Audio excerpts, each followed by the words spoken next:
오늘 말씀의 묵상의 제목을 말씀으로 깨닫는 것이 복입니다. 제가 이렇게 정했습니다. 오늘 말씀 보면 그걸 알 수 있습니다. 오늘 본문을 보면 하나님께서 이스라엘 백성 가운데에 임하셨어요. 그래서 과거에 하나님께서 베푸신 은혜를 생각나게 말씀하셨습니다. 하나님께서 이스라엘 백성을 애굽에 종살았는데 그들을 구원해 내셨잖아요. 그리고 약속의 땅인 가나안을 주셨잖아요. 지금 거기 들어왔잖아요. 이 상황이. 하나님이 인도하셔서 이제 다 이루셨죠. 약속을. 앞으로도 내가 약속 꼭 지키겠다. 그렇게 말씀해요. 우리 1절에 보면 이런 말씀이 있는데, 또 내가 이르기를 내가 너희와 함께한 언약을 영원히 어기지 아니하리니. 그러니까 앞으로도 하나님께서 약속 지키시겠다는 겁니다. 그 약속은 다른 게 아니죠. 하나님 우리와 함께 하시겠다는 것이고, 우리를 지키시고 인도하시겠다, 책임지시겠다 하는 그 말씀을 하나님 앞으로도 꼭 지키시겠다, 그렇게 말씀하신 거예요. 근데 문제는 약속의 당사자인 이스라엘 백성입니다. 이스라엘 백성은 하나님과 한 약속을 지키지 않았습니다.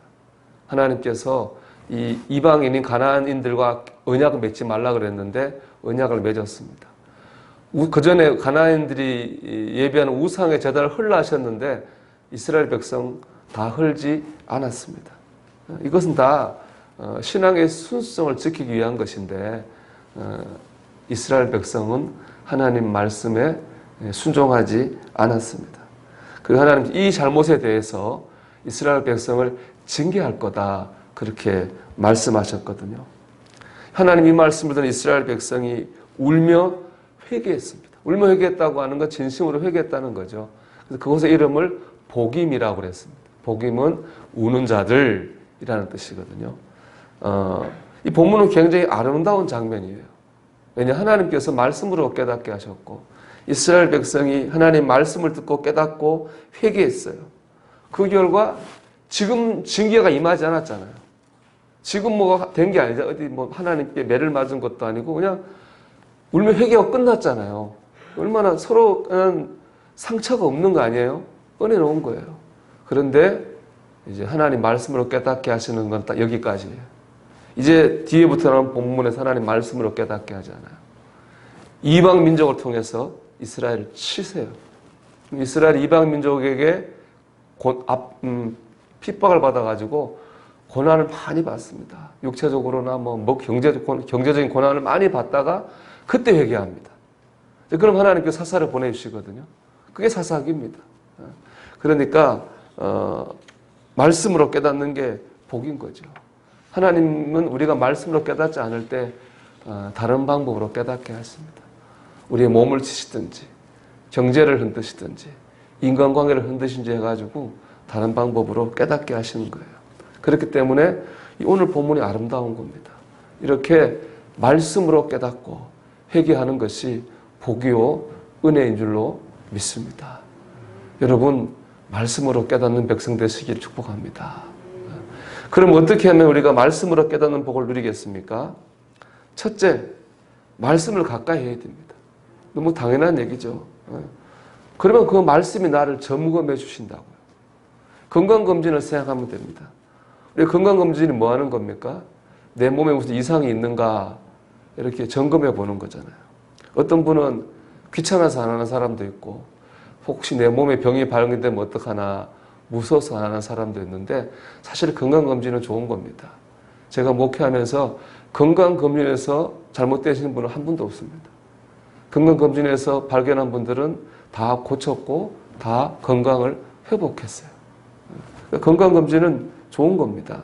저는 치아가 유전적으로 좋지 않아가지고 20대 때 한번 강화에 살면서 여기 일산에 제가 아는 학교 선배님 매형이 여기 바로 치과에 있습니다. 그래서 12주를 이리 다녔는데 너무 10주 동안 뭐 이빨 뽑고 잇몸 찍고 너무 아파요.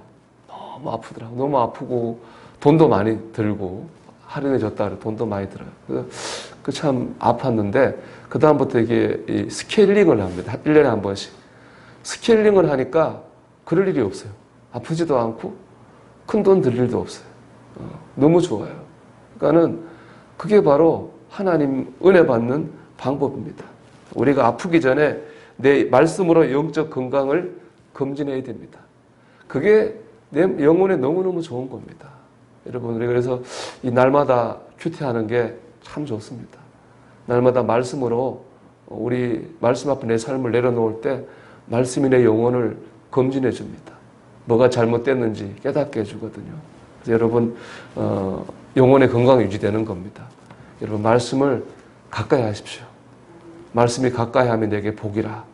복인 줄 믿습니다. 두 번째, 말씀을 들을 때 진지해야 됩니다. 여러분, 하나님의 말씀이 있잖아요.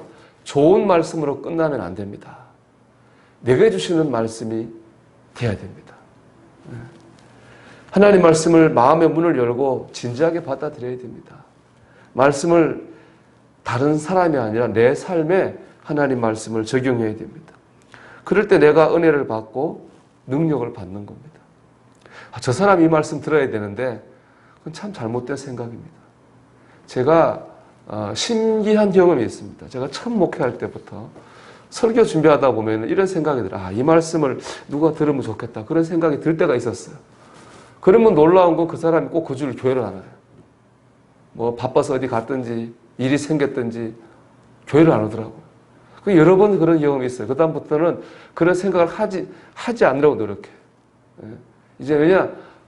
설교하는 그 순간에 주신 말씀은 하나님이 설교 준비하는 내게 주신 말씀이지 딴 사람 들어오신 말씀이 아닌 거죠. 내게 주신 말씀이에요. 설교를 듣는 순간도 마찬가지죠. 설교를 듣는 순간에 그 말씀은 설교 듣는 그 사람에게 주신 말씀이에요. 내 삶을 돌아보라고 주신 말씀이에요. 내 삶을 인도할 수 있는 말씀이거든요. 그게 하나님의 말씀의 법칙입니다. 그렇기 때문에 우리가 그 말씀으로 다른 사람이 아니라 내 삶을 곱씹어야 됩니다.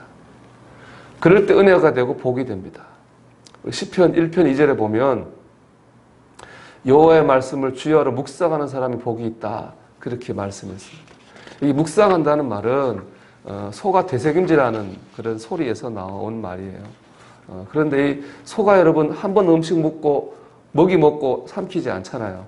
그걸 여러 번 토해서 되새김질을 하잖아요.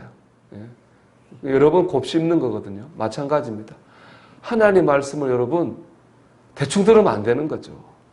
그 말씀을 내 삶을 곱씹어야 되는 거예요. 그 말씀을 내 삶을 깊이 적용해야 된다고요.